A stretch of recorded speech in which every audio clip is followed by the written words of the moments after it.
જય હિન્દ. નાગરિકોને સરકારી માહિતી તથા જાણકારીથી અવગત કરવા માટે સરકારશ્રી દ્વારા અનેક સિટીઝન પોર્ટલ ઉપલબ્ધ કરવામાં આવેલ છે, જે સરકાર તથા તેના નાગરિકો વચ્ચે સેતુ તરીકે કામ કરે છે, જે વધુ સક્રિય, જાણકાર અને પ્રતિભાવશીલ નાગરિકોને પ્રોત્સાહન પૂરું પાડે છે. સરકારના પ્રજાલક્ષી અભિગમના ભાગરૂપે CEIR પોર્ટલ લોન્ચ કરવામાં આવેલ છે. CEIR central equipment identity register, જેની મદદથી તમે જાતે જ પોતાનો ચોરાયેલ અથવા ગુમ થયેલ મોબાઈલને ટ્રેક અને બ્લોક કરી શકો છો. તેના માટે સૌપ્રથમ તમે તમારો મોબાઈલ ગુમ અથવા ચોરી થયેલ છે તેની ફરિયાદ પોલીસ સ્ટેશનમાં નોંધાવો.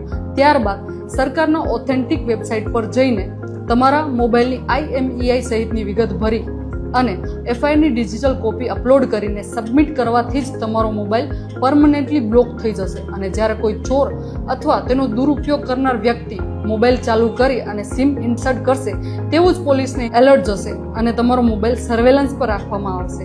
અને ત્યારબાદ ટ્રેક થઈ ગયેથી તમારો મોબાઈલ પરત મળી જશે. જ્યારે તમને તમારો મોબાઈલ પરત મળી જાય ત્યારે તમે તમારો મોબાઈલ અનબ્લોક પણ કરી શકો છો.